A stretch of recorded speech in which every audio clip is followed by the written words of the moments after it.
Hello and welcome back to Maul and Disorder, aka The Mad Show, and it is the same trio as last week. We have recruited Ronaldo back in the mix. I mean, this is the appearances in the week. You're becoming a bit of a habitual, Ren. Yeah, habitual things are probably the most unrecognizable traits that people frown upon. And I'm teasing. And despite what we're going to go into later, Wesley, as 50% of this host...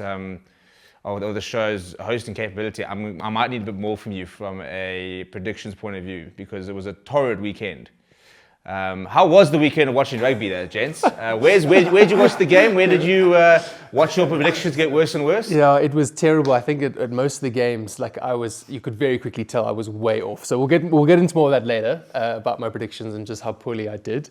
Hopefully you guys did a bit better than me. But I was at a mate's house, which was really cool. So as you said last week, I'm back from Botswana, and we kind of glossed over that for a bit. But I've been out in Bots for 4 years, which has been a lot of fun. Do we know this, mate? Yeah. Yeah, some of you might know. That's true, actually. You guys probably don't. But out in Botswana, which has been amazing. I was working for a conservation company, and it just was incredible. So I had an amazing time. But good to be back in the 011, seeing a lot of friends that I've sort of had over the years. But at my mate's house, stunning to see them again. He's had twins, which is like super exciting. Although something not so exciting is his dog. Okay, and now just before you all unclick and unsubscribe here, but I love dogs. Okay, and I love this dog as well. But ever since his wife fell pregnant, the dog has taken on this protector role, where he's just become super aggressive. And I think for context, we need to ask, what dog is it? No, that doesn't matter. Okay, in your heads, I need a big, scary dog.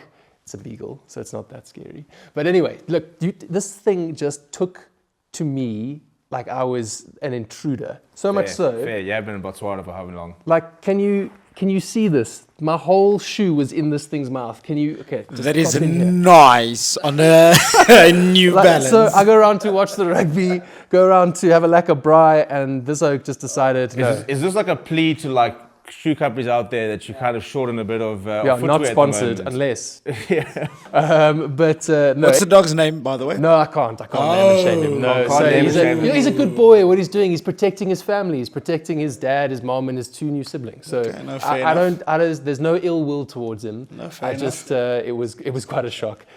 Almost as shocking as my predictions. But anyway, it was good fun. Okay, so you lost a shoe during the Bok game. Ren? What was your vibes? You were analysing and things like this, eh? And packaging and getting into for the show. No, it was pretty cool though. So yeah, we had a bit of a busier Saturday. So the morning was obviously dug into the New Zealand-France game. That was a really nice game. I really enjoyed that. Saw a couple of interesting and funny moments in the game. But yeah, I just spent at home, took it nice and easy. So that was really nice. Yeah, really enjoyed it. Quite fun. Yeah. Right, and then gentlemen, obviously we had lots of rugby this weekend, so let's get into exactly what happened and where we are.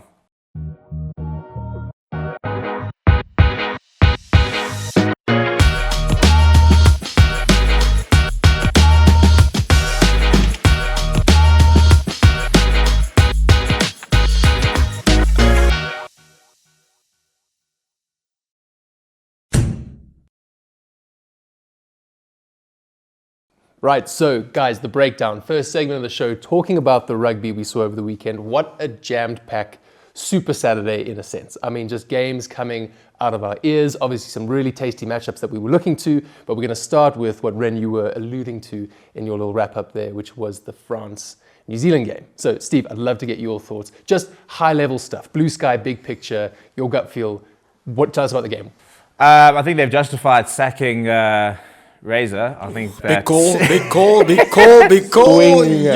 You got to throw something out there. Look, I mean, early days for Dave Rennie, but I think we saw a New Zealand side that had plans, and I think a New Zealand side that adapted. And what was interesting is even the player comments afterwards. Cam Roygaard, quick to say, yeah, tactically we were a bit different. I felt like I kicked less, for example. So I think there's obviously a very marked difference. It's not a case of repackaging what he kind of did last year. A couple of new players as well. Ruben Love at 10, which I thought was an interesting call. No Bowden Barrett in the 23. So he's definitely come and made his mark. And the thing is, I suppose a win like that gets the players behind you, because it's quite easy to buy into ideas when you're winning. When you start to lose, it becomes a lot harder. But I think that they look good. France, I thought. I mean, the French, when they play well, so well coached. maybe decision making a bit lacking at times. Probably should have gotten the win. It was there for them. Mathieu Jalibert, I could watch that man play all day. I mean, and Jalibert's try, coming from at speed to the line, I thought it was a forward when I was first watching it over the line, and then I heard Jalibert and saw the number on the back. I mean, it was incredible to see him get that momentum. And Ren, you mentioned some funny moments in the game there. What stood out to you that was funny about that game? Oh, well, I suppose it's always difficult for me to try to look at a rugby game and not try and be too technical. Yeah. But if you look at the way in which they started the second half, there was a bit of a mix-up from the kick-off. I don't know if you guys remember. There was a contestable kick. They went up, and then there was a miss that happened there. For me, I always laugh at professionals that get paid a salary. That's the classic, like, middle-aged father on the couch. They get paid millions to kick for goals. Hence my comment, because I'm just taking the naked side of him. But it was a lovely game to watch from a technical perspective, and the analysis was like. But I think, as a rugby fan, you also need to find the joy. And again, I really think that the French team had flair. Part of the comments were obviously from the New Zealanders that the French flair came out. I do want to maybe touch on your comment about maybe New Zealand finding their form. I do think early days, there were a lot of French mistakes. I mean, the turnover counters were too many. I think they would have probably gone under 50 if France was on song. It would have been a different story. I just think it was a fun watch. 100%. I agree with you. That was my favorite thing about it, is that. And you get up, and I'm not say it's early, but when I'm doing the watch long, you have to get up and do all the pre-stuff and you kind of thing, and you sit there going, please, can this just be a good watch? Because there's nothing worse when you start your day and you watch especially at the beginning of the season, and it's error-ridden, and yes, there were mistakes, stuff like that, but it was highly, highly entertaining. No, absolutely. And it was, we spoke about the French flair, and I think I don't know what the New Zealand equivalent is, but a lot of the comments I saw was like, it looked like the old New Zealand in the sense of offloads into space. Players were flooding through. So when people got their hands free, there were those offloads, and you just saw that old classic New Zealand side that I think we are used to. So no, I mean, again, lots of games to get through. So I think we'll park that one for now. I think a great first introduction to the Nations Championship. Moving on then to another tightly contested match, looking at Australia-Ireland, right? And again, maybe two sides that last week we were talking about, we're not really sure where they're sitting form-wise and what we thought was going to happen. But then we got the result we got. So, Ren, I want to come to you first. Your top takeaways from that game. Yeah, Uncle Joe showed us how good he is. Hey, Uncle Joe. I'm sorry, I know Les Kiss, they should just be, that Rio Ferdinand moment. You must write down what he wants on a piece of paper and sign the contract. Yeah. And it's quite sad that he's only have 2 games left with him. So for me, I think the hunger that I think the Australian team showed, and that desperation to put a bit of pride back into the jersey, and I think the response from a very well-rounded off Irish team was phenomenal. So I think those 2 factors produced a very entertaining game. And I do think BMT is something that people throw out here and there, but I do think there were a lot of BMT moments, and I think a lot of guys came short. No pun intended there with that last kick. But yeah, but the ball, sorry, was it the captain went up to him and said, listen, do you want to take this or we go to the corner? Did that put more doubt in him? No. I don't know. I mean, he seemed to see quite. He basically was adamant. Harry, we're taking it. But then being adamant and then being asked again. Yeah. That for me was a little bit bizarre, and no disrespect, I think, to people wanting to get that reassurance from someone doing it, but it wasn't quite the bongy do it for South Africa kind of moment where he goes and says, "You've got this," hey, and he goes, yeah, and you go, 100%, we're going to back the call. So you get what I'm saying. So there are certain, just back to that, there are certain BMT moments that stand out because the big match is set up in such a way that it's natural. It shouldn't be. Big BMT matches it just happens. You don't have to fabricate it. I kind of felt like that kick was kind of, okay, I've got to do it now because I've got to show everyone that I Yeah. can kick it, where you should have just gone to the corner. It's just my opinion. That's okay. Yeah. In some universe they did, in some universe they won, but it wasn't this one. But Uncle Joe, literally, I've always been a fan of him, not because of just, his background history, but just the way in which he can work with players that have been, kind of written off, but also young players that are coming onto the fray. Similar to how Uncle Rassi does these things, and Uncle Dave as well. So, yeah, very good. Yeah, I love the fact that he backs, as you said, youngsters. He's happy to go with. Look what he did with Lynott last year. I mean, he had basically played no tests. Correct. Up against the British and Irish Lions. Correct. Going, are you mad? You've got Craig Cooper. You've got James O'Connor you could bring in here. And he goes, no, we've got a plan. I'm going to take this player and I'm going to put it in a plan. So I think as you said, in terms of Rassi, I think when you play for Joe Schmidt, I think there's such a confidence. And interestingly enough, I spoke about that. That's what Craig Cooper was talking about with Dave Rennie. He said similar kind of situation. When you come in, you know your role. You know where you stand. You've got that clarity. And I think that's where a lot of people are talking about maybe the England setup not being as happy in that sense in terms of a bit of issues within coaches and the likes of that. My big question is, are we seeing a fading Irish side, inverted commas? I mean, I think they've definitely lost the kind of aura they had 2 or 3 years ago. Plenty of injuries, yes. And obviously got the result, yes. But I wouldn't say I'm scared of this Irish side. No, not at all. Definitely. I think I'm there with you, Steve, 100%. Like, I don't have that, that nervousness, butterflies when you see. Yeah, when South they Africa came out Ireland after the World Cup and we went to a training session, I went, this is going to be a big test. Like, this is a proper side. They came up short at the World Cup. I was lucky to watch them against the All Blacks, one of the best test matches I've watched in terms of intensity point of view.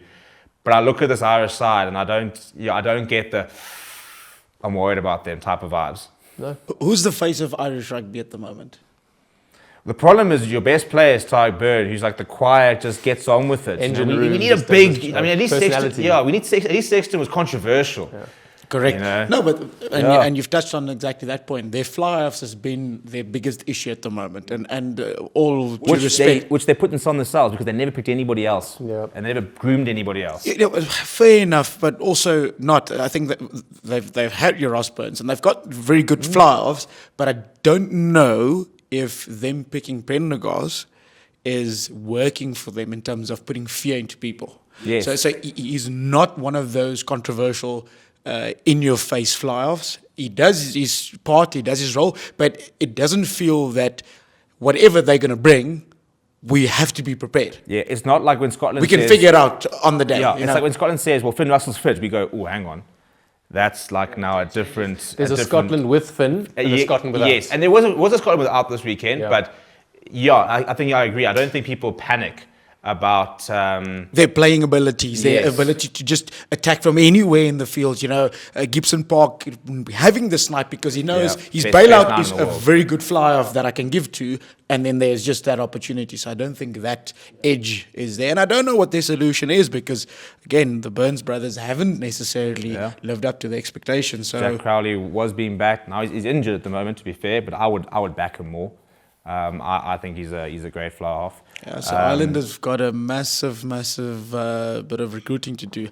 Yeah, there's still a solid base there. It's just, as we said, like finding that key that unlocks everything and gets the whole team firing. Because if you look at it, the team hasn't changed that much from the team we were also scared of. Yes, big names, big personalities have retired and no longer there. So how do they pull that back and can they pull that back? But question for another day, maybe a longer discussion in one of the segments in a future episode is, where do we rate Ireland and how do they make a comeback? So moving on to the next one, if it's okay, Ren, lots of rugby to get through. Looking at, take your pick. I believe it might have been Italy, Japan, which was quite a surprising result for me. Yeah, Italy lost. We can move on there, my boys. Steve, I spent I spent 110 euros on buying their starting World Cup jersey to absolutely no avail. Watching them, I watched them lose. Can I just ask, as well. the jersey that they're playing in now, is it the same make because they were knocking on a lot of balls? What was it? I'll tell you. Was it raining? I don't know. I don't remember. Was it what was the reason that you guys... They got beaten by a Japan side with a university student at fly half. Sure, what are you saying about university students? For all the stellies, for those stellies and the watchers I went to Rhodes out and there. I think that's probably said enough. No, look, there's university students. I mean, the guy's it's not even being picked like, I suppose, look, Zach Paulson was varsity cup a couple of years ago, but it wasn't a Japanese side with plenty of experience, stupid amount of experience, stuff like that, and Italy was a decent side. We need Capelizzo back in terms of players.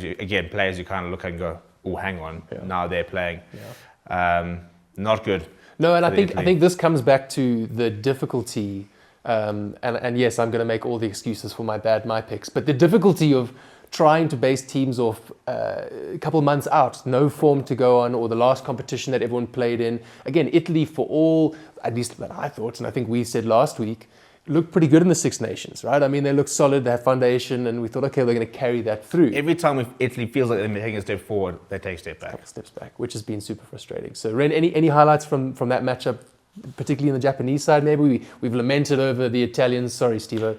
But yeah, from the Japanese, what impressed you the most? And then what also do you think they can improve on the most? So to build on this now, how do they carry on the momentum? No, fair enough. I do think, it's always difficult to ignore the brilliance of Eddie. Eddie Jones is one of the coaches that I think a lot of people, like the 2015 South African team, kind of undermined. So don't undermine that he's able to coach players.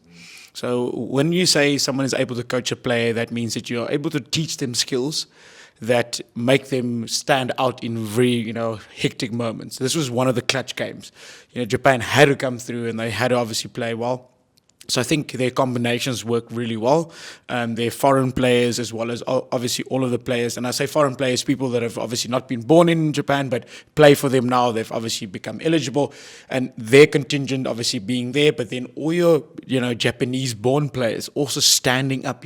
And I do want to highlight the following.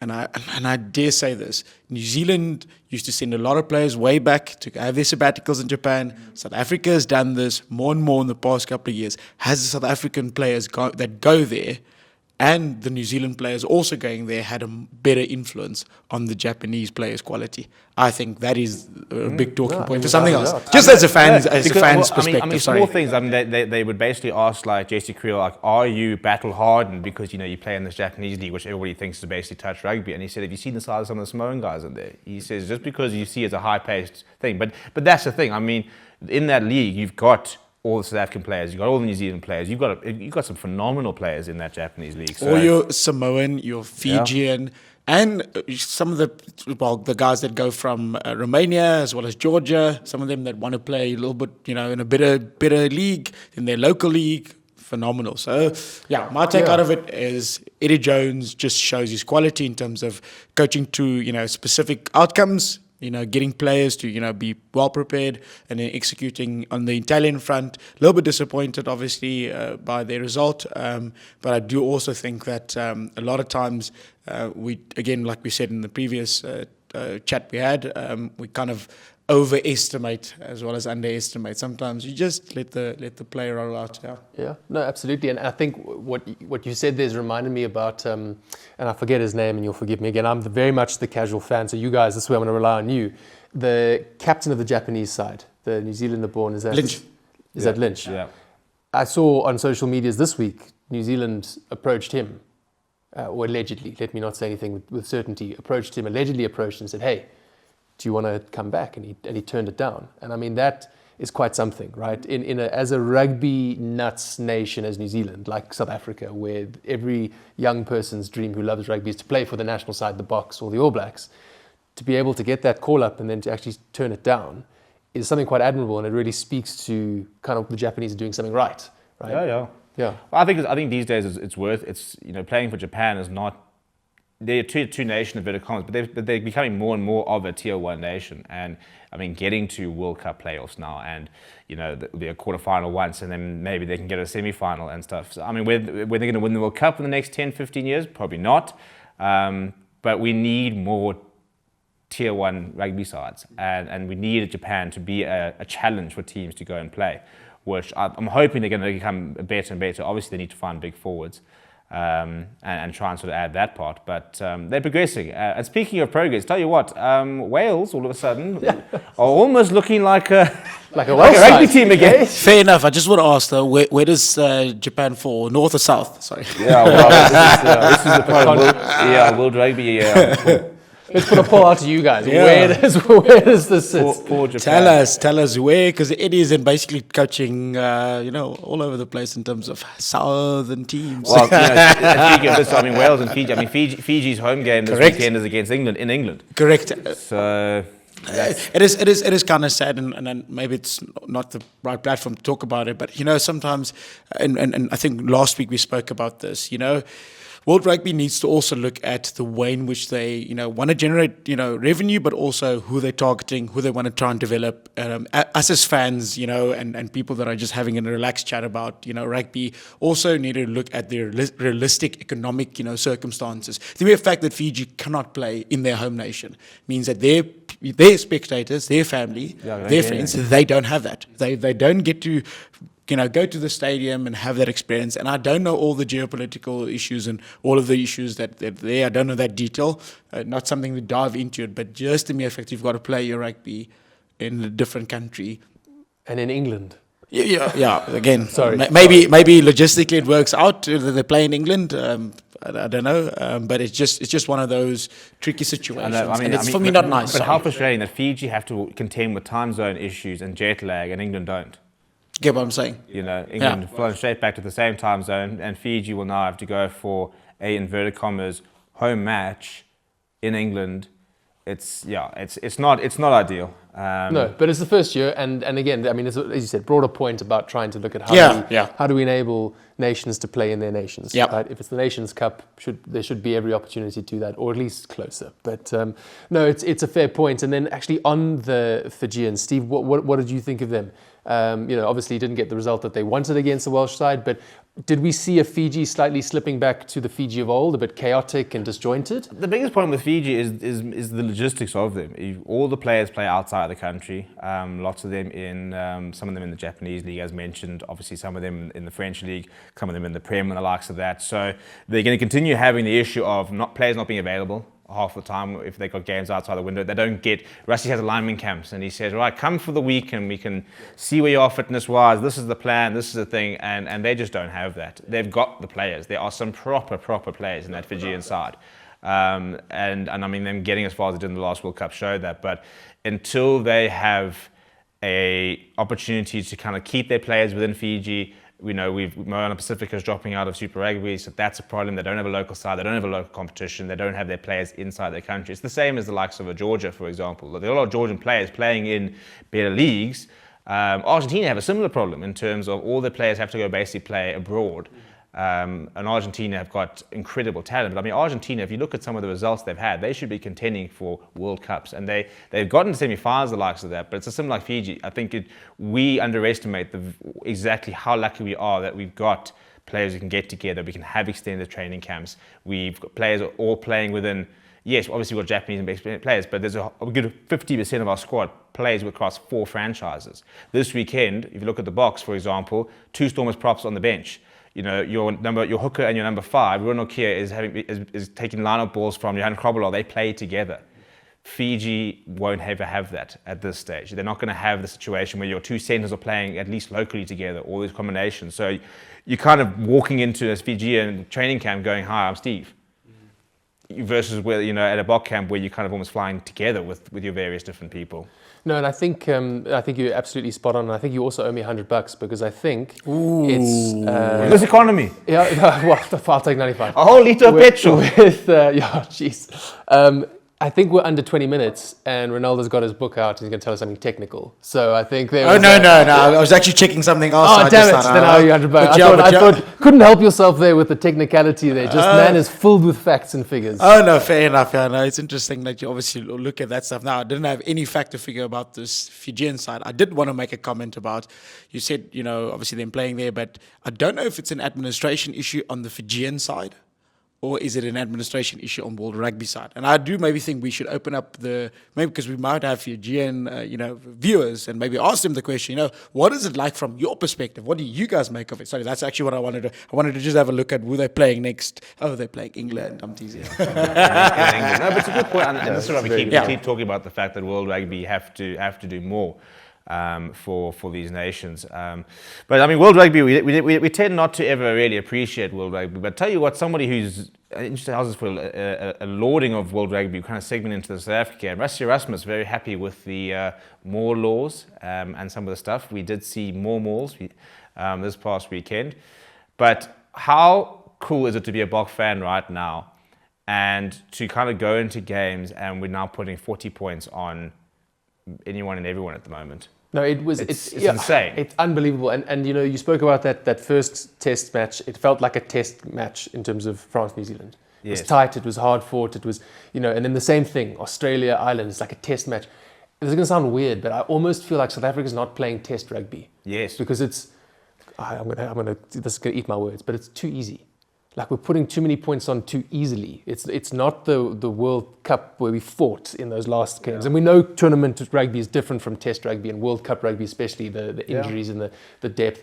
But Steve, I mean, it's just, it doesn't feel like test rugby. And you just wonder. And not to say we won't lose. Like we lost to the All Blacks last year, for example. Sure. And we could lose to an Argentina. But when we get into our groove, it also feels like sometimes even when we're not playing well, we've just got a nap. At the moment, we're just scoring so many points. I mean, it's 40. It's 40 points becoming the benchmark.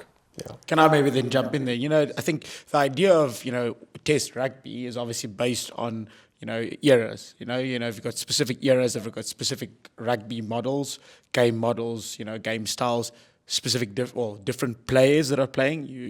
We kind of laugh about the fact that we've got players that can play multiple positions. Remember we had a conversation about would you have on the bench, but in a very realistic and serious way, we obviously would score more points because the players are eager to actually have a high succession rate. So you don't have as much, the mindset of kicking for goal, but you'd rather go kick for touch. What does it mean if you? And this is where the technical side come in. If I kick for the corner, I get to set up a maul. If the maul doesn't work immediately, I don't score a maul try. I've then pulled in the rest of that back line to try and come defend. If they don't defend successfully, I've got an opportunity to kick crossfield. I can score a try easily there. Or the inverse can happen. You try and collapse them all. I get a yellow card, penalty try. That gives me another opportunity to go attack against you or from that kickoff because now you play less down. There's a sequence of events that happen there. So I think the way in which rugby has developed, and you could see you don't have to just use the South African game, the Japan game, for example. They literally had an opportunity where they could just keep on going again and again and again against Italy because of the way in which the Italians couldn't just, stop the attack. So players, and I think teams are a lot more positive about attacking rugby. It's not necessarily just lethargic, but I also think that the fans have got a big role to play because we want to see exciting running rugby like we used to see back in the day. So I think contests have changed because of the way in which I think coaching and I think players adapting to the coaching styles have changed. So it's quite cool. Yeah. Yeah, it's going to be interesting to see when we go to the World Cup because at the moment we're not seeing people take points often. We're not seeing that again, as you mentioned. That was kind of always the thing for us growing up. It's a test match. You go for poles. This is. Can I ask just why do you think that was the case? Just from your personal experience, your personal thoughts. Just flashback. What was the? Did you ever ask? Oh, but why? I mean, I think the vibe we kind of got was just that every point was so valuable, and every test match it wasn't about any bonus points, for example. You weren't worrying about points different. It was just about, taking every single point on offer to ensure the victory. And you kind of, I suppose I don't know. I think maybe also we kind of felt that because it was a test match, it was harder. Yes, we always kind of, even growing up, we kind of expected the Boks to win. But now it was basically a case of but this is a good opposition. So you're always going to try and take every single point versus, oh, cool, well, now we're playing against the Tonga. Now we can kick for the corner. But it's an interesting point. When I was younger, I didn't really question kind of that. It was just kind of, it's test match rugby, therefore you take the points. Yeah, no, it's true. And I wonder if it's not necessarily a respect for your opposition type thing, so you kind of see going for poles is almost the respectful thing to do because you respect them that you don't think you can get over the line. Or is it a self-belief thing? Like we go for the polls because we don't think we can get over the line. And it's probably both, And so now the Boks going for it, is there a greater sense of self-belief? I mean, look at the form that we're in, the depth, back-to-back world champs. Maybe there is this confidence that goes, it's this mental game. We know, right? We've all played sports to different levels, and even in the lowest level, the mentality of sports, the psychology, has such a big impact on your game. Yes, fitness, conditioning, strength training, all of that. But if your mind's not in it, it's going to be a very, very long day. Before we move on to the final matchup of the weekend, I'd love to hear obviously about the last game. No, sorry, not that. I'd like to hear rather about your top takeaway from the Boks game. So just your highlight, what's on repeat in your head? Steve, I want to start with you. Zach Paulson has to go to Australia. Has to. Tight head's a position that I think we are so blessed to have so many, because realistically, if we look at the tight heads from the last World Cup, none of them are currently playing. Francois Herbert's not playing, Trevor Newcon is not playing, Vincent Cox not playing, and yet have we blinked and realised that those three aren't playing? Because we've got Thomas Toye playing the way he does, Wilco Lowe comes in this weekend, but Zach Paulson, that guy made his debut less than a year ago. But when he made his debut, I think he played like 3 professional matches, and he was literally throwing English players around. That was fun. If you don't know what we're talking about, go and just check that clip. We need to put this in here somewhere. Yeah. But the highlight of Zach running around, throwing English players over, bold, it's just unbelievable. Yeah, it's on our socials. So go and check out the more than the sort of socials. That for me, Right, that small moment, and the scrummaging as well. But I just think that when they first brought in, I was a bit surprised, in inverted commas. But now I think I just don't see how you leave him out. No doubt in my mind. So who do you leave out? No. We're just stick. Sorry. You can't help yourself. No, so it's a very good question. But Ren, I'd love to know your side. So from the game, your top moment, what's on repeat in your head? Damien. Oh, Damien. Can Damien just... can the real Damien please stand up? Oh my goodness. Listen, Damien Willemse's performance for me, I mean, phenomenal, just from start to finish, and just, don't have to labor the point too much, but he was phenomenal. And I just think there's a lot of leadership, opportunities that, that he actually takes on when he actually talks to the other players, and you don't always see that on TV. But he's phenomenal. Yeah, Damien Willemse, phenomenal. Yeah, no, his performance was a worldie. It was, with that first, you know what, when he caught that first high ball, I thought, he's in form. He's on, like, this game, yeah. I mean, Dave Rennie talked about he had to try and pick between the 2 best 15s in the world, and Damien McKenzie and Will Jordan. Nonsense. And I'm sorry, my early call, I said this last year, I said if Damien Willemse stays fit for this entire international season, we will see him on a World Player of the Year nomination. And I think if he plays like this weekend, he's a Player of the Year. I think he is absolutely phenomenal. I think he's one of the best players we've ever produced. Yeah. I just don't see, and what I said in the watch line, I don't name an aspect of his game which lets him down. Look at that 50-22. Yeah, I mean, 22-22. Literally, I mean, from the back there, we're actually under pressure. He turns around and says, cool, we'll have a line inside your 22. Didn't miss a beat under the high ball. No. I spoke about it was such a nice little moment. I said, because I said this in the watch line, I said that, his defense is so good. And there was literally that break where, again, he reeled him in, made the tackle. He could just do it all. Yeah. And now he's at 12 this weekend. Yeah. I'm frothing. No, that got me so excited. I saw the post when I went up on the Forever Sports socials there, the team sheet, and I saw Damien at 12, and I thought, this is very, very exciting. Especially because going into the Scotland game, the Tupelotta up against Damien, that combination, that matchup. Scotland, though, have we underestimated them in terms of what we saw this weekend? I mean, how impressed were you of Scotland going to? We spoke about it on Rugby Unlocked, but maybe surprised with the result of the weekend to a certain degree. Yeah, positively surprised. You want your C team combinations to carry through to national. So I think Damien against Tupelotta is not going to be the first time they've come face to face. Stormers have done that. Tupelotta obviously playing for Edinburgh, so that's Glasgow. So that's obviously been something that has happened. So yeah, quite really pleased and chuffed about that Scottish performance. Pleased in the sense that we'll obviously see a lot of South Africans coming, back home and saying hi to mum and dad, and also just enjoying, playing against some former Craven Week, talking about Craven Week, players and teammates. Yeah, very excited about this weekend's game. Yeah, it's always cool when we see all our the ex-athletes coming back and playing down here. Absolutely, they're going to miss, or they're enjoying the biltong, yeah. So it's lekker.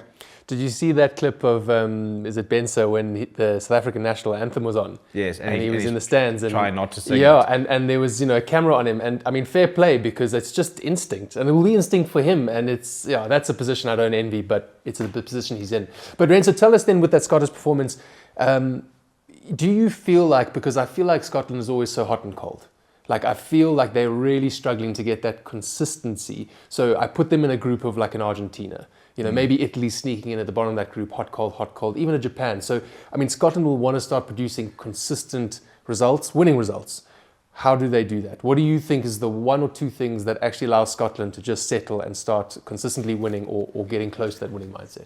Yeah, I mean, 47 play 38 at the end of the day, the scoreline there. So I think they obviously just need to keep on, playing positive in terms of scoring. So I think their scoring ability has always been great. So I think they sometimes in the past, they've gone into a bit of a defensive block where they're trying to just play conservative, trying to set up, breakdowns, trying to kick contestables, but not necessarily contest to retain possession, but just receive it back. So there's a lot of, I think, that mindset change that have taken place. Just maybe looking at it, the tries in the 18th minute they scored, then 23rd, then 36, just before, 3 tries first half, then coming out guns firing, 52nd minute try scored, 56 try scored, 69 try scored, and then just tries all the time. Yeah, and they kind of get into that rhythm sometimes. They did against France. Once they start scoring, they really can. But is it a bit of a glass cannon then? Because like they're scoring, but they're conceding, right? Because I think it was a very similar score to that France game, where they just blew out and went ahead. But then France managed to reel them back. So is the Scottish defence, Devo, something that they need to look at? Yeah, it is. And they're up against a team that scores 40 points this weekend. I think that is always their big problem, is the fact that they just do ship too many points. But I suppose it's a bit of a double-edged sword. Very few teams, and I think the Boks are on the same kind of thing, very few teams can score 50, 60 points and play a very open and sometimes risk inverted commas orientated game without inevitably conceding points. The more we've taken risks, the more we've conceded points. Poor old Jerry Flannery was under so much pressure in the last year or two, in this first year especially, because we were shipping a lot of points.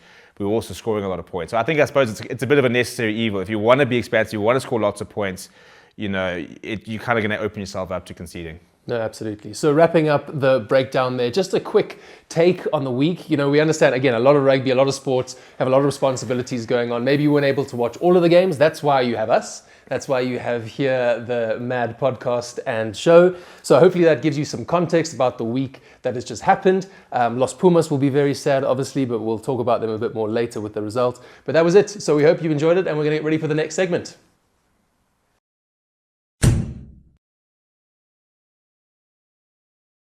Welcome to the Maul, people. And every week we're going to do something a bit different. And I thought with this weekend, we've got Scotland here.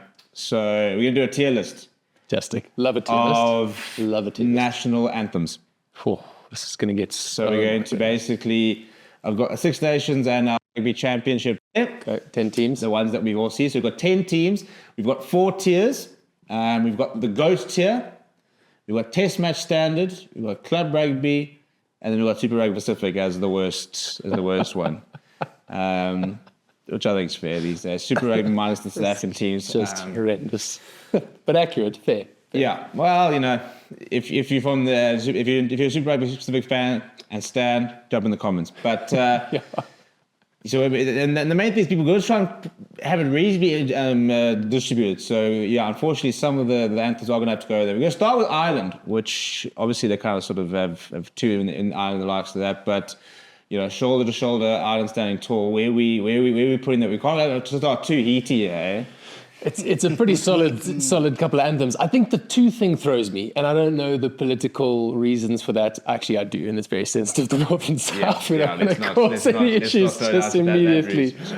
But for me, it's a solid anthem. You know what I mean? Like I'm humming along. Like I don't know how we got away with this, but where I went to school, we just co-opted that anthem. Lots of people like schools. Right, cool. Not just us. I don't feel so bad then. Yeah. So it resonates with me on just a different level. So It's definitely not GOAT. I'm telling you that. No, right no, now. Let's not go far. But for me at the moment, I'm between club rugby and test match standard. Ren, where are you coming in for Ireland's national anthems?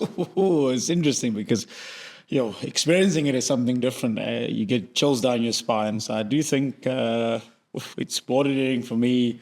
GOAT and test match. I don't think. I think it's. I think test match standard is a fair. I'll compromise. We can tweak this depending on how we kind of look over here. But I've got at least 2 or 3 in my mind which are going to really compete for GOAT. So. Okay, cool. But they've got a couple of good things. Let's put a test match standard there for a bit. All right. And then we'll move on to Argentina. So. Argentina, it's a bit of a weird anthem, isn't it? I mean, it's quite fast. It's obviously got the music interlude and then the singing part's about 20 seconds.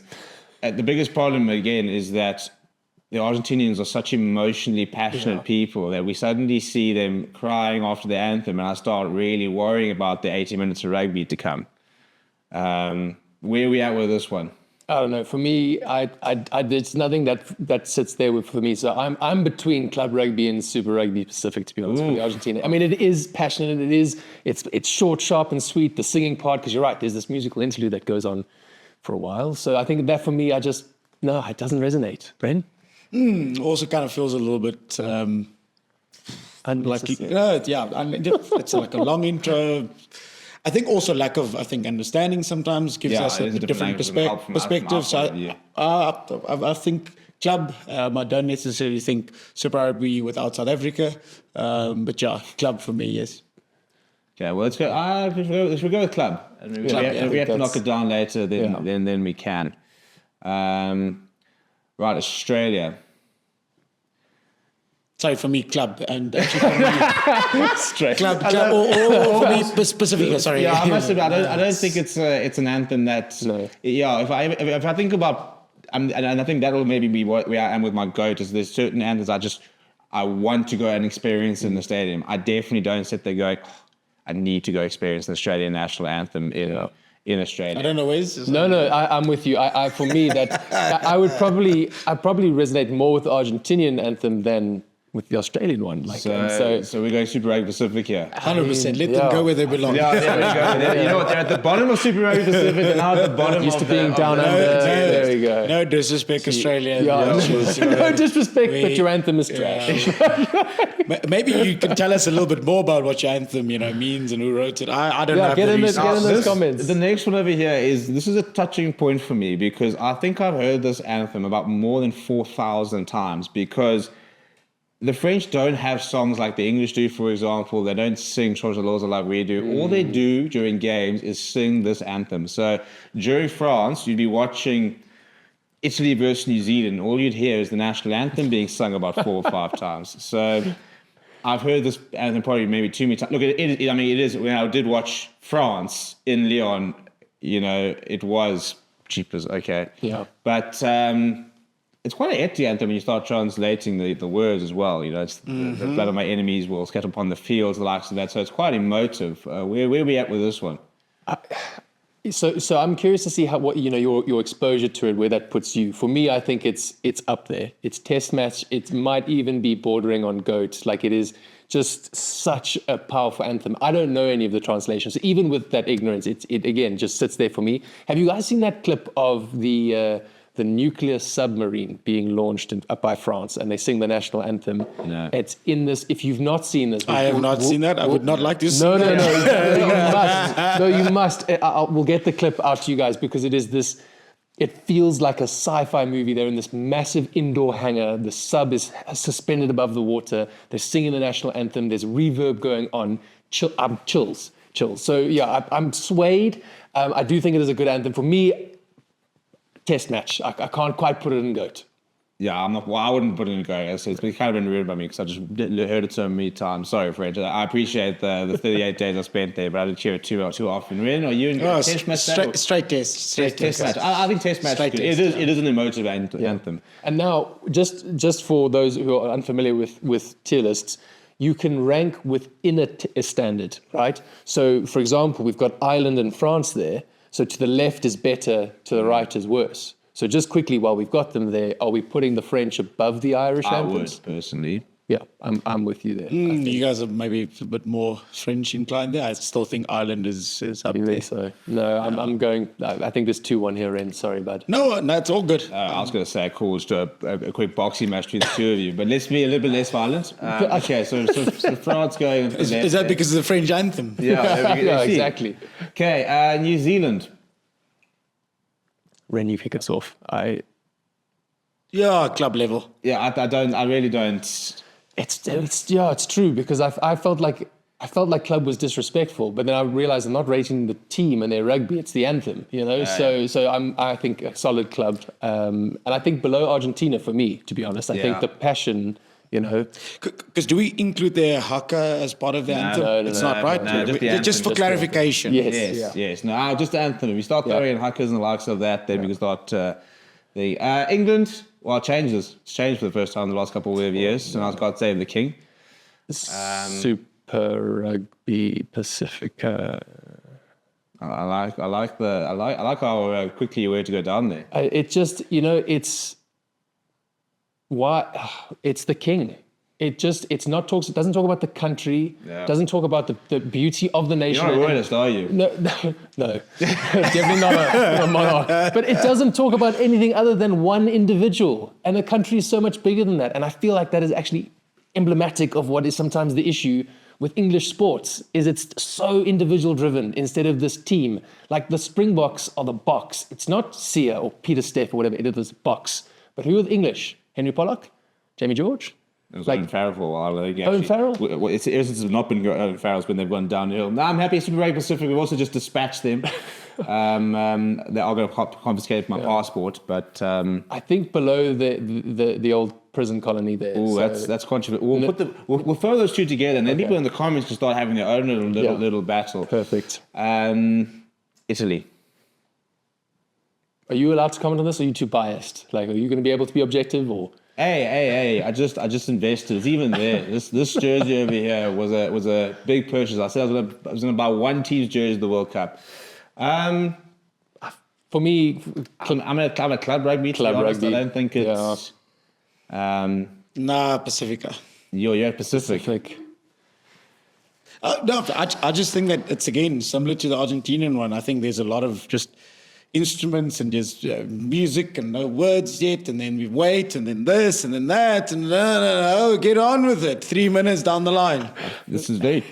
You're quite passionate about this. This is the most revved. Oh, whoa! There it is.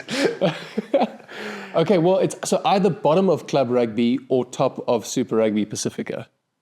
Okay, right? bottom club rugby I'll go with. Bottom of club rugby. Bottom club rugby. And now we're getting into, I don't know, actually this happened quite by accident because I think now we're getting into the big ones. Because I would like to throw in my first go-to nomination. Flower of Scotland is a bucket list thing for me. That at Murrayfield with the piper on the top of the stadium, the bagpipes. I mean, did you watch the World Cup? I don't know if you've seen the World Cup clips of it. Yes. Of the FIFA World Cup in Boston and stuff like that. I think Flower of Scotland is superb. I'm actually very oblique. I'm not going to be there this weekend to hear it, even just at Loftus. Yeah, no, it's I echoed ditto. Flower for me is a goat. Yeah, I've got the song in bagpipes on Spotify. Like it's there we go. Unbelievable. It's a weird niche thing that we've tapped into raise Spotify. But Ren, you agreeing with that or? Nope. For me, Hen Vlad Vachte. Guys, come on. We can have more than one in For goat me, status. there's- We're not talking about that. We're talking about Scotland. And that's my counter argument is the following. For me, there's only two goats in that category there. South Africa and the Welsh, Scotland as much, and they for me go first test. First and test my standard. It's going to be hard. It's going to be heartbreaking to do it. I mean, I'm kind of getting where you are because I agree that. And can I just read you the first two and I'll translate for you. This old country of my fathers is dear to me. A land of poets, singers, famous celebrities. He's brave warriors. Knows we're on the Scottish anthem here. I am just saying how to debunk why. It can also be in the goat standard. I'm just saying. I'm just saying. I mean, do we just put the all three at the top of the ghost tier and just say? I think that's it, but we've got to rank it within the goats tier. I do apologize, guys. Love it, but I don't know. For me, Flower, and Steve, for you, Flower is I top. think it's brilliant. I think we can have it. Maybe we'll see. We'll see where the other two go. cool, all right. Sorry, Okay. They're going goat tier people, and nobody do. at me. But Yeah. the Millennium Stadium as well, as you mentioned. Yeah. It is a phenomenal anthem. But just on Ren's point there, like with the translations, again, contrasting with the English, it's talking about this land of my fathers, like the history. It's the land, family, dear to me, like personally. Like you cannot get more evidence of the difference between the English and the Welsh. Like, in those and anthem as well. Have you? So I've experienced it when we were playing. We played Cardiff there, and so there was I don't know. I think they were playing Italy. To be honest, I think that's maybe why. When we experienced it, it was phenomenal. Yeah, no, We were at the Principality. I'm very jealous. Yeah, Phenomenal. Those two. If I could, honestly, if they said, right, you only got 2 games to go to in thing. Scottish game and a Welsh game, and I want to see it at the Six Nations. I think probably one of the most watched games probably will be Scotland against Wales, and I think just from that perspective, people enjoying. Yeah. That's a good way. That's how I could tick it off from the bucket list. We'll just go and watch once at the same stadium. Hella. Yeah, okay. So I'm happy to put Wales in goat tier and above Scotland. and above Scotland. Yeah, I agree. Yeah. I agree. So ahead of I'm with you, Ren. And then No, all good. I mean, come on, and then we can't not put us in goat tier and deserved. We're going to get rinsed. Do you think so? So obviously I think so, objectively. I mean, I'm Mr. Objective from last week's episode, right? I consistently like giving both sides. This is without a doubt goat tier for me, and at the front, because what other anthem has 5 languages, right? Blending the Rainbow Nation, bringing the people together of different diversity, and the fact that it started out as like a meme, the fact that the Afrikaans part got louder. Yeah. But everyone has just bought into it now, and when that sort of part hits, how that volume just turns up. I mean, one of the greatest anthem moments was when the Loftus PA system failed. My favorite clip. And then the crowd just said, "We've got this," basically. Yeah. So now it was South African, unashamed South African. I'm happy with that list, personally. So are we saying South Africa goat in the goat tier? Goat in the goat tier. The Billy goat. You guys have outvoted me, okay? You were going to go... Wales. Ren's fishing for a Welsh passport. 100%. He is. Hey, that's... it's been lovely having you on. I know, thank you so much. Well, that was the Maul. Stick around to see if Ronaldo's here for the next segment.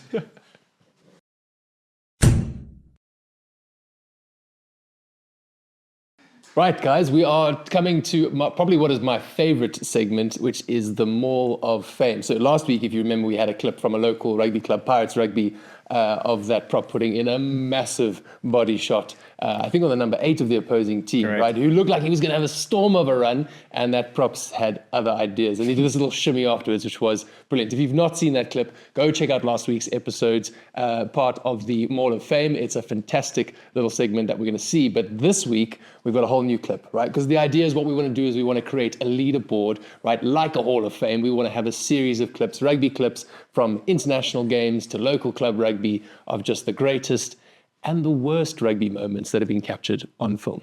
So what we're going to do is there's a little bit of maths, sorry, right? But luckily we have someone, okay, I'm not going to name names, but someone who's in the top 1%, right, of maths lit in South Africa with us today. So if we do get lost, they'll be able to help us. Isn't that right, Stephen? Yeah. Hey, coming my way up to the top of certain leaderboards. That was awesome because I know you looked at me there. I'm like, let's all look at Steve at the same time.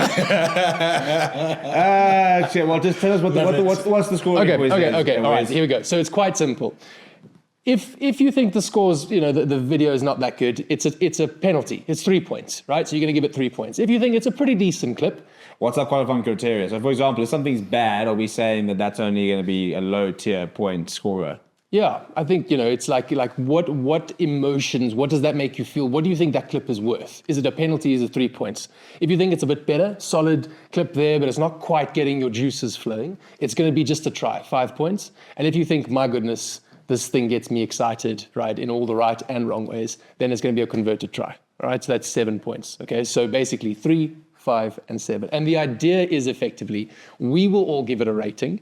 Producer James will give it a rating as well, and we'll total those ratings. Are you with me so far? Everyone on board? I know, I'm sorry, it's a bit of Yeah, maths. it's the scientists coming out. Okay, but Can I ask you, Steve, are you there? I'm there. Fantastic. Oh, He's with me. awesome. Okay. So I was a teacher for a little bit, right? And what we would have is we would have canary students. And the idea is if your canary student got it, you know everyone else did. So as long as Steve's on board, we're okay. All right. So That's lovely. It's lovely. okay. Lovely. So we're going to have effectively 4 separate scores, right, from the 4 people in the room or in the studio. What we really love you guys to do is get involved and give us your rating as well. So across all the social media platforms, wherever we can, we're going to put a poll out with the associated clip, and we want us to give your score. Is it a penalty, 3 points? Is it a try, 5 points? Or is it a converted try, 7 points? And what we'll do is we'll take your score, we'll add it to all of ours, and then we're going to get this total for the clip, and we're going to have a running board. Okay, I promise you it makes sense. I've tested it. I've done dummy data. I've done the spreadsheets. It looks pretty cool. All right, we just need to get this going. Right, Steve, we ready for our Maul of Fame? Right. Canary. Give me the numbers. Give me the numbers. Show me the. All right, let's see the clip. Show me the money. Show me the I money. believe this is USA versus Portugal. This is the correct. from. Yeah. So let's have a You're look. welcome. Yeah, I mean, So there's the USA in white, scrumming, mauling towards the try line. good to see them all back. It's nice. Good to see them all. There they go. Over the try line they are, and not. out. He even reaches out.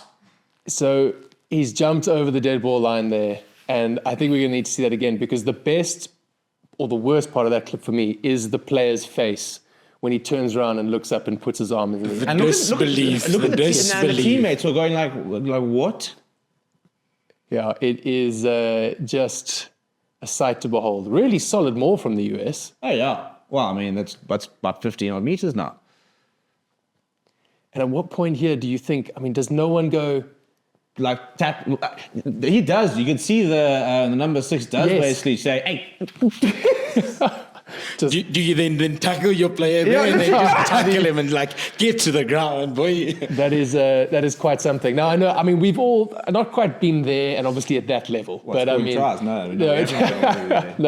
The back of a mall, you're mad. Yeah, exactly. But I'll admit, in my glory days, I maybe put a few down on the 5 meter, so. Short. Yeah, I know, exactly. No, it was not my finest. Was there like a moment. dive and everything? Yeah, 100%. Nice. Yeah. Nice. No, I had to do it with filet. But We've got to go look at those footage. yeah, I think my dad filmed all the games, games, so it's out there. That's I think that will probably be the most epic clip that we've Yeah, ever got. Mr. Hartman's about to give us a clip to 100%. go on the top of the Maul of Fame. 100%. Yeah. Okay, so we're going to give it a ranking now. Let's do it. Okay, so exactly. So what I'd like you to do, gents, your thoughts on this. Is it a penalty, 3 points? Is it a try, 5 points? Or is it a converted try, 7 points? Steve? I'm at a try. I've never seen this before. Right. I've seen people go short, but I've never seen them Go long. walk over the try line. And then, I've seen people being tackled over the line, people losing the ball over the line. He basically had 10 meters to score the easiest try of his life and just didn't. And then reached out for it. That's what also killed me. If he just fell, you might have even been able to have just done it. It's the dive towards the... no, I'm at a 5. Yeah, fair enough. I think it's the inexperience of not scoring tries. We call this white line fever. Malcolm Marks is not making that mistake. No, because like I said earlier, you ask yourself the question, whose fault is it actually? Because normally people that know when to score tries from balls know you go 5 steps. If you go past this, you normally fall down. So this guy clearly a little bit inexperienced there. So I'm also going to, side for the 5. I think, it's quite, it's actually disheartening. Quite sad. poor guy. Imagine that, eh? Working so hard to score more try. The most talked about set phase.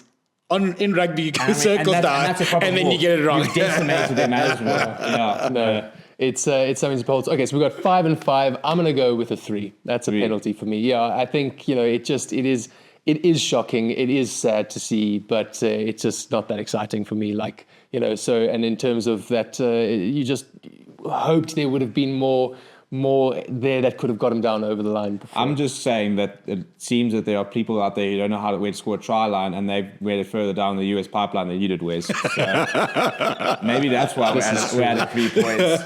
Yeah, I'm just salty, actually. You know, I had a chance, I didn't make it. Did you phone them and say, listen, if you guys hear someone score on the wrong try line, I could have done it. I could have been your guy. Yeah, no disrespectful to the player. We've all been in the moment there where there's a lot going on. He's in between a lot of bodies, but no, that particular clip for me is just not. I'm pretty sure the scrum after that was probably brutal because they came back firing after that. So the US. And they did go on to win the game, so congrats to the Eagles there. I think they just pipped it with a last-minute kick as well. So what we're going to do is we're going to get producer James to give us his score at some point, and then over the course of this week, guys, please make sure you are engaging in those polls. Give us your thoughts. Do you think it's a penalty, a try, a converted try, 3, 5 or 7 points? And we will see next week what the total score is and where this starts to go on our the Maul of Fame.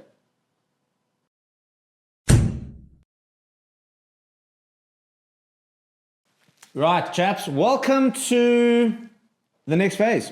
Brought to you by My Picks, and week 1 was an interesting results over here. So we're going to get through the results, then we're going to do our picks for this coming week. And if you guys have not, please go to mypicks.app, go and submit your predictions. We will be publishing a public league, and we want you guys to be the extra player on the board. So at the moment, we have got myself, Wes, and producer James, who's in the background. And then we've added Ronaldo, seeing as he has made a return from last week. But interesting week, and interesting, quite close to the top, and quite a drop at the bottom. We'll start with producer James. Who's in 4th place there? I think that would be Wes. Wes? 11 points. With 11 points. Oh, chaps, not my finest outing. As I said earlier, very difficult to tell teams not on form, and, it was a poor showing. It was a poor showing. Yeah, you're spot on. Sorry about that, buddy. Spot on. There's not much more to say. I mean, the good news is, in 3rd place? That would be producer James. Producer James. With 19. It was a very difficult week, Wes. Oh, wow. That's very interesting. It's actually two scores, eh? No form to work with and stuff like that. So it's a converted try and something else that gets me there. Gee whiz. That is very interesting, producer James. A big gap. And then full 8. And then 2nd place? Second and first is controversial. It's not controversial at all. 2nd place is Ronaldo with? I'm first. 24. So I think we need to discuss this. No, wait. Can I just literally clarify this up? There cannot be a controversial comment made by a producer and then someone else tries to debunk it. What do you think, Wes? There definitely can be. Also, I've used the wrong thing. Yeah. No, I think we should just, because, Stephen, now the way you've set this up, clearly you are number 1. Correct. How many points? 25. 25. But now, that 25th point is such an interesting thing for me. Because, and maybe we put it out to you guys, because someone, Stephen, didn't lock in all his picks. So if you look on my picks, he's not got. Actually, if you look on my picks, it's there. It pays to have the platform. This is corruption. You start calling him Trump. So it doesn't help that you literally did forget to do one of the games. Yeah, but at least I'm honest about it. Like, I'm taking it. I'm owning it. Maybe at this stage, Wes, we could go and change and give you the exact result. I'm still not sure that you're catching this over here. He's deflecting as a guest, though, you've got to be common. Your common courtesy is a very important thing. What actually happened? Because I hear speculation here. What actually happened? Do you want to tell us? In the midst of doing and prepping for the watch along, I might have missed the lockout. Did you hear the violin in the So you missed the lockout? TBC. No, you missed it. So you missed the lockout. So that means you don't have that in. We locked it in on Thursday. We put that exact prediction in, and that's not on my picks. If you on my picks miss one, what happens to you guys? Tell us a little bit in the comment section. Get a hold of the corruption is only bad if I'm not involved. If I'm involved, corruption is fine. I support it. Week 2, people. Wes, you need a big showing here. So you're going to get the first.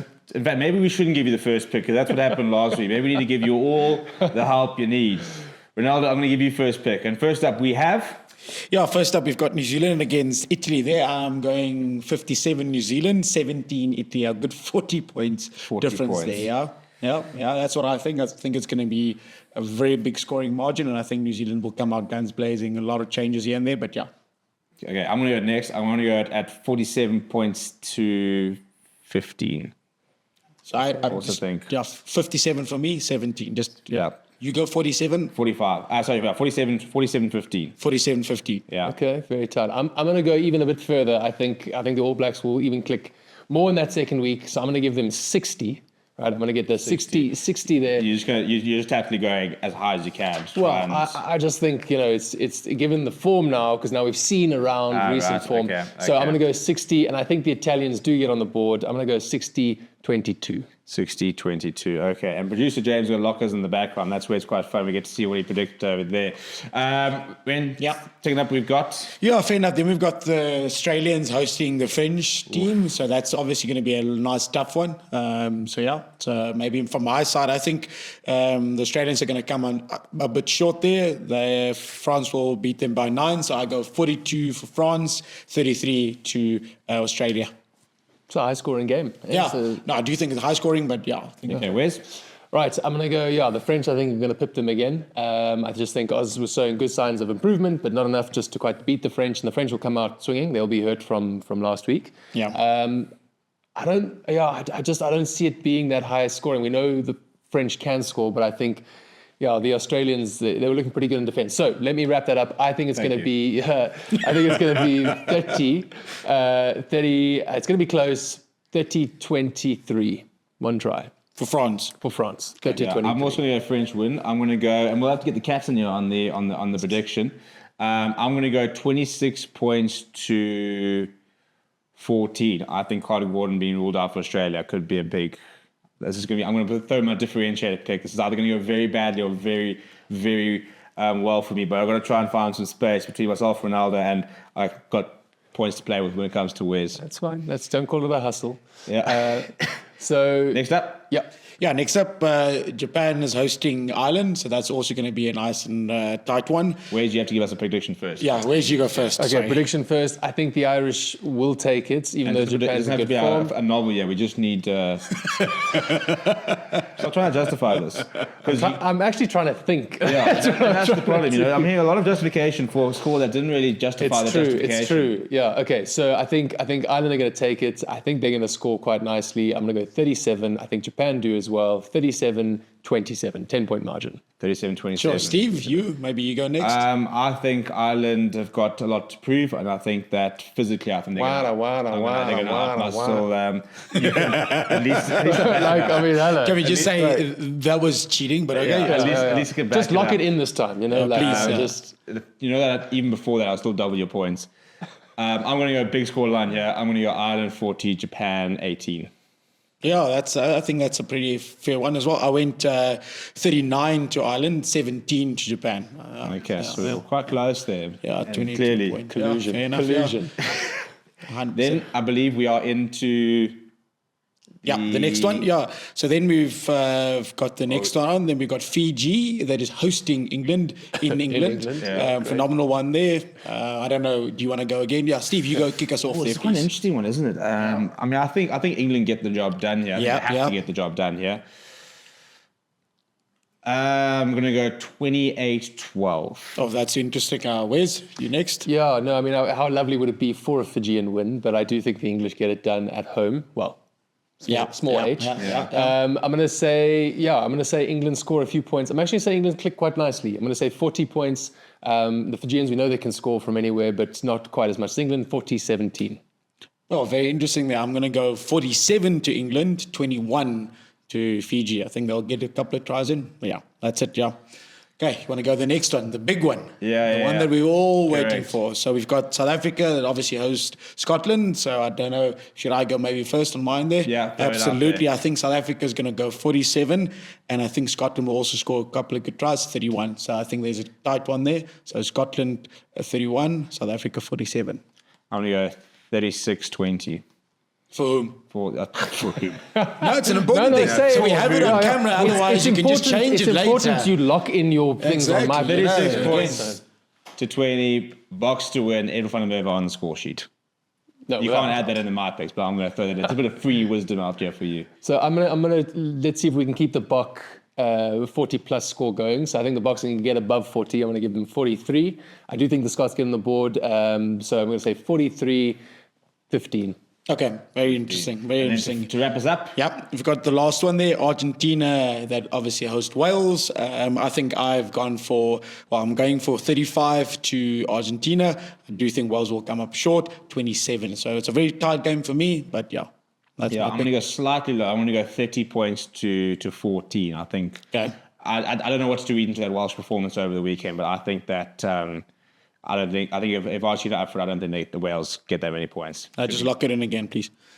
Where's I'm going to go slightly different. I'm going to back the Welsh here. Right? Awesome. That's a huge shout. That's a huge That shout. is a trading by 14 need to make up some point shots. that is? Watch this space. So I reckon Wales are going to get it done. I think they are going to get it done by 27, and Argentina is going to be around 18. Well 27, done. 18. Yeah, that sounds good. Right, well, there we go. That was the next phase. Brought to you by My Picks. Make sure you go and get your picks locked in on mypicks.app. Go and join our league. We want to make sure that we will pick the best, highest performing score every week and see where they're at. And you can kind of give us a bit of a barometer as to where we are. Gentlemen, that brings us to the end of another mad show. A big shout out to Ronaldo for coming through. Yeah. Wes, thanks for bringing the vibes, the 11.5s, and big games this weekend. Hopefully we'll be chatting about some more victories and some more points. Ronaldo, I will see you on Sunday on Rugby Unlocked as we basically educate the audience and tell everybody about what is going on with Rusty Rasmus and his players. Wes, we'll be back next week, same time, same place. The Mad Show, More Than Disorder, dropping every single Wednesday, exclusively on Forever Sports. Make sure you go and follow us on the socials as well on The Mad Show. And let us know your suggestions, comments, and get involved in the Maul of Fame poll as well across all our socials, as well as on YouTube in the comments below. Thank you very much for watching. Make sure you like and subscribe on the way out, and we'll see you soon.